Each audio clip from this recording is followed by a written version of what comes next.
So you think you're tough because you survived that Netflix documentary about medieval plagues? Think your tiny studio apartment is cramped? Think your upstairs neighbor who plays techno at 3 a.m. is the worst thing that could happen to you? Well, buckle up, Buttercup, because we're about to take a little field trip to ancient Rome. Not the marble columns and togas version you see in movies. We're talking about the real Rome, the Rome where 90% of people lived in apartment buildings that would make a condemned crack house look like the Four Seasons.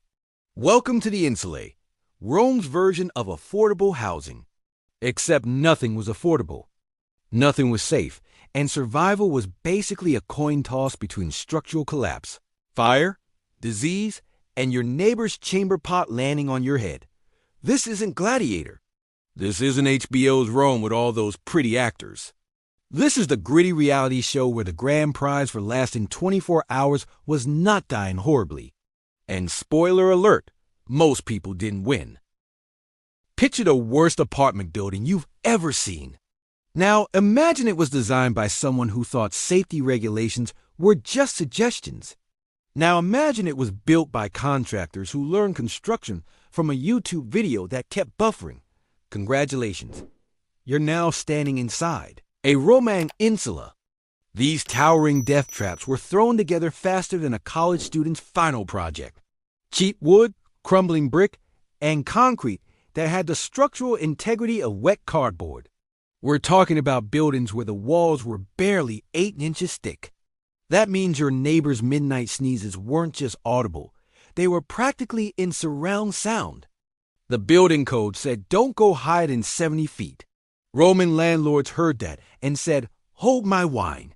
Some of these monstrosities reached heights that would make modern skyscrapers nervous. One famous tower, the Insula Follicula, was so absurdly tall that tourists came to gawk at it. It wasn't architecture. It was performance art titled, How Many People Can? We stack before physics says no. Juvenal, Rome's original stand-up comedian / social critic, described it perfectly.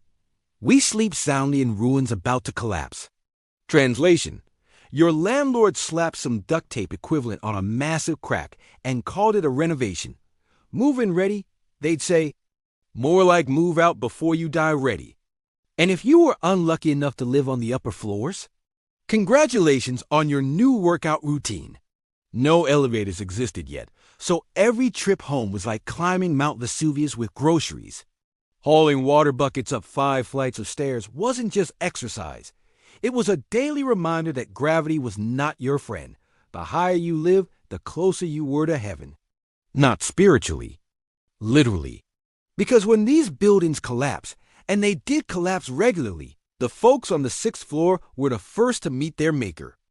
Now let's talk about everyone's favorite party crasher, fire. These buildings weren't just fire hazards. They were basically kindling arranged in apartment-shaped piles. Think about it. Oil lamps flickering in every room. Open cooking fires. Wooden beams everywhere. Overcrowded spaces packed with flammable everything. It's like someone designed the perfect conditions for an inferno and then decided to charge rent for the privilege of living in it. The Great Fire of Rome in 64 CE wasn't some freak accident.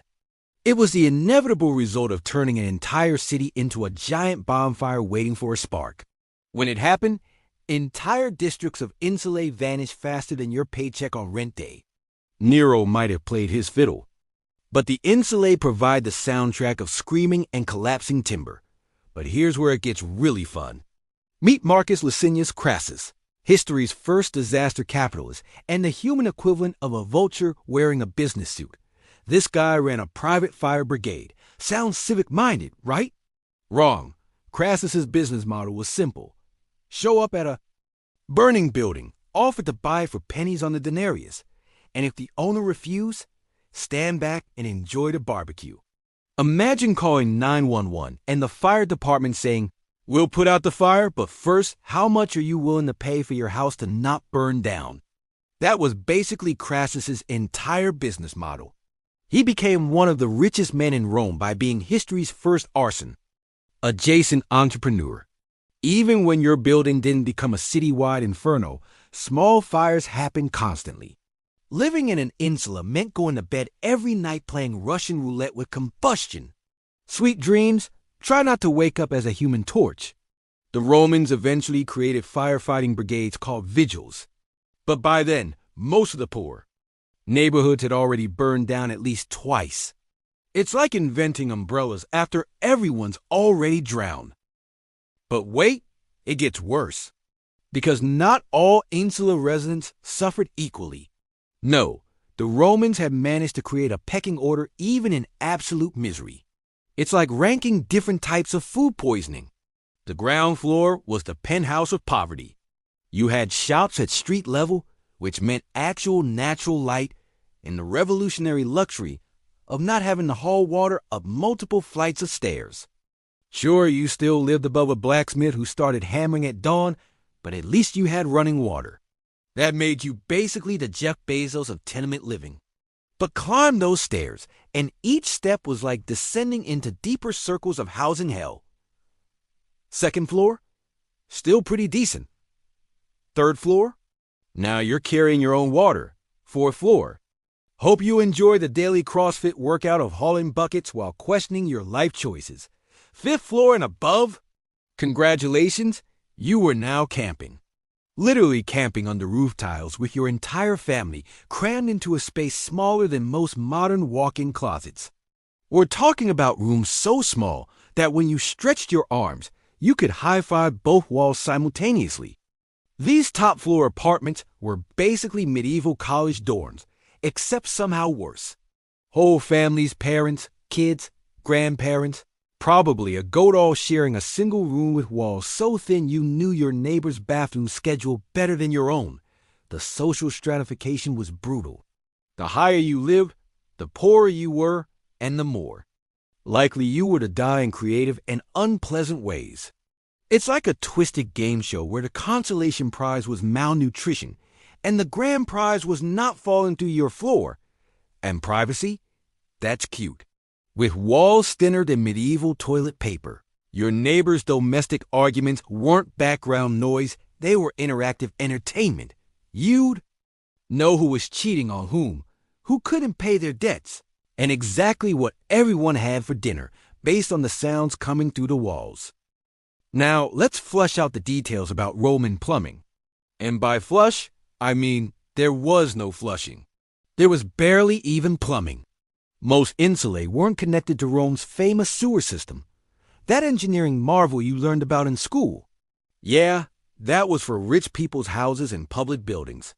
Your average insula tenant got to experience the joy of medieval-level waste management in a classical setting. No toilets in your apartment meant relying on public latrines, which were basically ancient Rome's version of gas station bathrooms, except somehow worse. And if you lived on the 5th floor and nature called at 3 a.m., well, you had two choices. Make the dangerous trek downstairs in the dark, or embrace the time-honored tradition of the window toss. Yes, Romans literally threw their waste out of windows. There were actually laws about this. If your flying feces hit someone during daylight hours, you had to pay damages. But nighttime? Open season, baby. Imagine walking home from the tavern and getting surprise attacked by someone's chamber pot contents. That's not just adding insult to injury, that's adding literal injury to insult. The phrase heads up probably originated from Roman street wisdom about looking skyward before walking under insula windows. It wasn't about motivation, it was about avoiding a face full of medieval sewage. And even if your building was fancy enough to connect to the actual sewer system, there were no gas traps. That meant constant stench wafting up through your toilet, assuming you had one. Plus, the Romans didn't understand methane buildup, so occasionally toilets would literally explode. Death by toilet explosion wasn't just possible, it was documented. Picture explaining that to the afterlife bouncer. How did you die? Well, I was using the bathroom and ... The lack of sanitation turned these buildings into giant Petri dishes. It's like if someone designed apartments specifically to cultivate every possible disease known to humanity, then charge premium rent for the privilege of living in a plague incubator. With sanitation that would make a medieval plague pit look hygienic, disease was basically the building's unofficial welcome committee. Overcrowded apartments, no proper sewage, poor nutrition, and air quality that would fail every modern health standard. The INSULAE were basically designed to kill their residents slowly and creatively. It's like if someone took every public health violation possible and turned it into a business model. Life expectancy in ancient Rome averaged somewhere between 22 and 33 years. By the time you hit 30, you weren't just middle-aged, you were practically a senior citizen. People today complain about aging at 40. Romans were lucky to see 40. Malaria, tuberculosis, typhoid, dysentery, the insulae were like a disease sampler platter where every option was potentially fatal. And with no understanding of germ theory, medical treatment consisted of prayer, questionable herbal remedies, and hoping really hard that the gods weren't too busy to notice your suffering. Summer months were particularly delightful. Between July and October, approximately 30,000 Romans died annually from disease outbreaks. That's like the entire population of a small city just vanishing every year. The insulae were ground zero for these epidemics. One sick person on the first floor, and by week's end, the entire building was playing pathogen bingo. The Romans had doctors, technically. But their medical advice was about as useful as WebIn diagnosing your headache as brain cancer. Got a fever? Try bloodletting. Stomach problems? Here's some mercury. Plague symptoms? Have you considered sacrificing a goat? And when epidemics hit, which they did regularly, the insulae turned into vertical morgues. Families would wake up to find their neighbors dead, their roommates dying, and their own. Symptoms starting. It was like living in a horror movie, except the monster was microscopic and the sequel never ended. But hey, at least rent was affordable, right? Wrong. Dead wrong. Which brings us to our next circle of housing hell. You'd think that living in buildings designed by people who clearly failed structural engineering, in conditions that would make prison inmates file complaints, with sanitation that violated every possible health code, the rent would at least be reasonable. You'd be wrong. Spectacularly wrong. Roman landlords charged outrageous prices for what were essentially human storage units. We're talking about rent that consumed most of people's income for the privilege of living in conditions that modern building inspectors would condemn instantly. It's like paying Manhattan prices for a condemned warehouse in Detroit. Rent was often collected daily or weekly, which meant constant anxiety about making payments. Miss one payment, and you find yourself evicted faster than you could say, Ave Caesar. Martial, the Roman poet, wrote about a tenant whose belongings were seized by his landlord the moment he fell behind. Even the mice had abandoned the place, probably to find better accommodations. The beautiful irony? Many of these death trap buildings were owned by Rome's most respectable citizens. Senators, wealthy merchants, even philosophers, they all cashed in on the housing crisis. Cicero casually mentioned in a letter that 2 of his buildings had collapsed and the rest were cracking. But hey, the rental income was still good. Building regulations existed on paper. After the Great Fire of 64 CE, Nero introduced new safety standards, wider streets, fire-resistant materials, height restrictions. But enforcement was about as reliable as Roman weather predictions. Landlords ignored the rules, bribed inspectors, and continued building death traps because the profit margins were too good to pass up. It's like having food safety laws, but letting restaurants serve expired meat because the profit margins are better.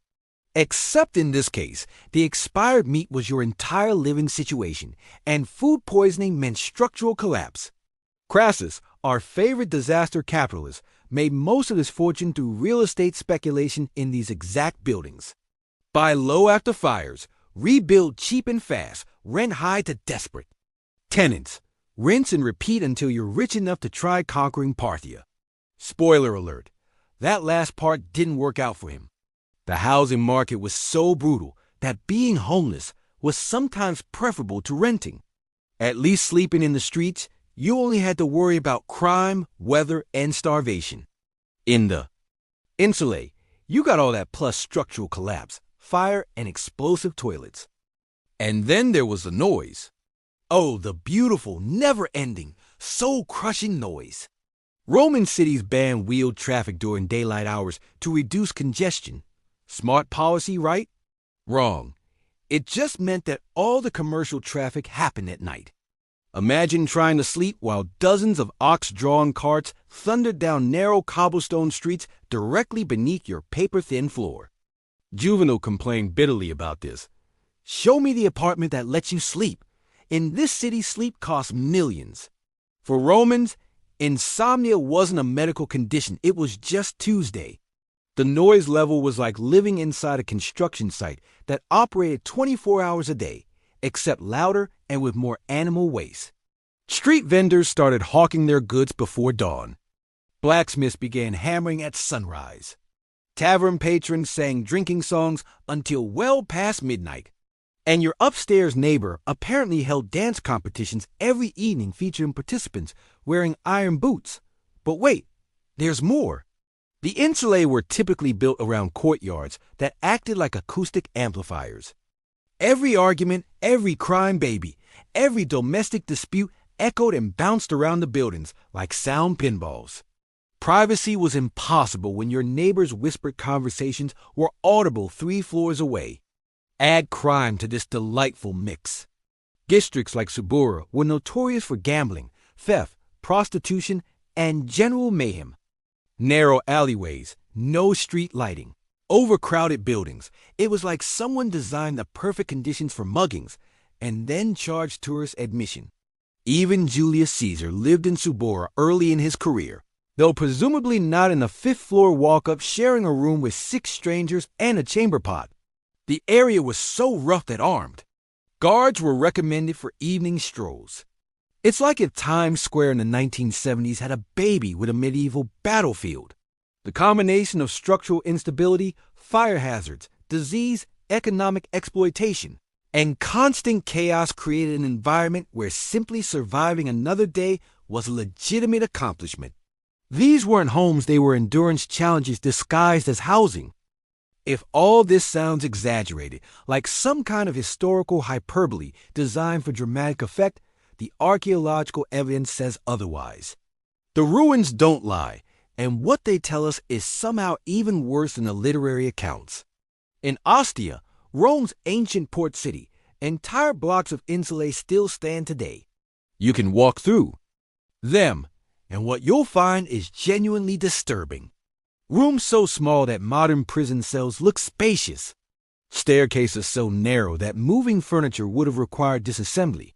Windows so tiny that natural light was basically theoretical. These preserved buildings are like time machines to misery.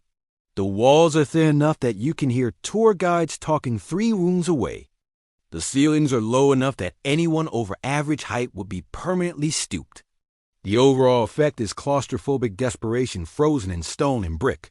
In Rome itself, the insula dell'Ara on the Capitoline Hill preserves portions of a 4-story apartment block. Standing in those ruins, you can literally feel the oppression of the space.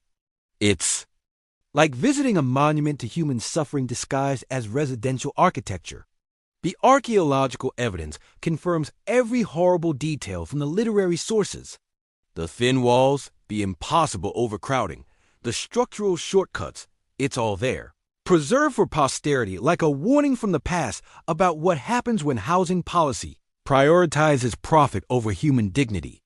Modern archaeologists studying these sites have found evidence of frequent fires, structural collapses, and repairs so shoddy they make modern slumlords blush.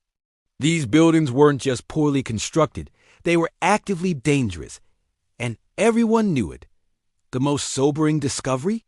Evidence suggests that infant mortality rates in insulae were astronomical, even by ancient standards. Children were dying not just from disease and malnutrition, but from the basic hazards of their living environment. Windows without safety barriers, stairs without railings, floors that collapse without warning. So here we are, 24 hours in a Roman insula. Could you do it? Let's run through the checklist. First, you'd need to avoid structural collapse. The walls are cracking, the floors are sagging, and the whole building sounds like it's groaning in pain. It's like playing Jenga, except the blocks are made of crumbling brick and the stakes are your life. Then there's fire. Remember, these buildings are basically tinder boxes with rent collection. One dropped oil lamp, one kitchen accident, one spark from the street-level blacksmith, and your temporary home becomes your crematorium. No sprinkler systems, no fire exits, no fire department that won't extort you first. Don't forget disease. The air quality would fail every modern health standard. The water is questionable at best. The sanitation is medieval. Your neighbors are coughing up things that haven't been named by medical science yet. It's like volunteering to live in a plague incubator. And the neighbors themselves. Well, when people are desperate, overcrowded, and living in impossible conditions, social harmony isn't exactly the priority. Crime rates were astronomical. Personal space was non-existent. Conflict was inevitable when you're sharing impossible small spaces with strangers who are just as miserable as you are. But let's say you somehow dodge the structural collapse, avoid the fires, resist the diseases, and navigate the social chaos. You still have to deal with the economics. Miss one day's rent payment, and you're evicted immediately. Your belongings seized, your family homeless, your survival dependent on the charity of people who have nothing to give. The noise alone might drive you insane before anything else kills you. Constant hammering, creaking, shouting, crying, arguing, cartwheels on cobblestones, animals, vendors, drunks, and the general soundtrack of urban desperation. Sleep deprivation wasn't just common, it was the default state of existence. Here's what makes the Insula story so darkly fascinating. This wasn't some historical anomaly. This was daily life for hundreds of thousands of people.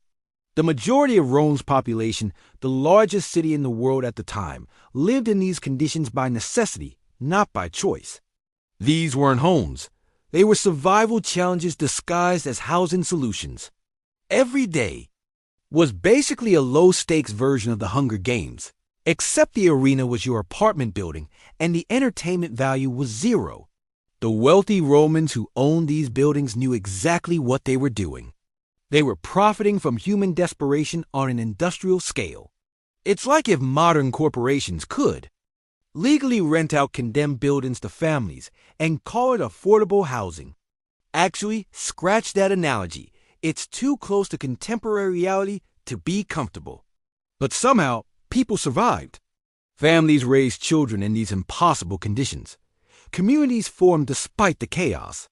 Love, friendship, art, and culture flourished even in environments designed to crush the human spirit. The Romans didn't just endure the insulae, they found ways to live, laugh, and thrive despite them. That's either inspiring or terrifying, depending on your perspective. Maybe both. The insulae were monuments to what happens when housing becomes a commodity rather than a human right. They were proof that even in one of history's greatest civilizations, the poor were expected to accept conditions that we consider torture by modern standards. So, could you last 24 hours in a Roman insula? Maybe, if the gods were smiling, if luck was on your side, if the building held together for one more day, if the fire stayed away, if the diseases passed you by, and if your neighbor's chamber pots had better aim. But here's the thing that really gets you. For hundreds of thousands of Romans, 24 hours wasn't the challenge. The challenge was 24 years. Entire lifetimes spent in these conditions, raising families, pursuing dreams, building relationships, and creating meaning despite environments that seemed designed to prevent human flourishing. These buildings weren't just architectural failures, they were accidental monuments to human resilience. Every day that families survived in the insulae was a small victory against impossible odds. Every child who grew up healthy despite the conditions was a miracle. Every community that formed despite the chaos was an act of rebellion against despair. The insulae were tombs disguised as homes, but they were also proof that the human spirit is basically indestructible. Rome's poor didn't just survive these conditions. They built lives worth living despite them. And that's probably the most Roman thing of all. Taking the worst possible circumstances and somehow making them work anyway. Because if there's one thing Romans were good at, it was refusing to quit, even when quitting would have been the logical choice. So the next time you complain about your apartment, remember the insulae. Remember that survival wasn't ordinary, it was extraordinary. Remember that lasting one day wasn't just another day. It was a miracle disguised as Tuesday. Because in the end, the insulae weren't just buildings. They were proof that even in the worst possible circumstances, people find ways to be human. Even when being human seems impossible. And honestly, that's either the most inspiring or the most heartbreaking thing you'll learn about ancient Rome. Probably both.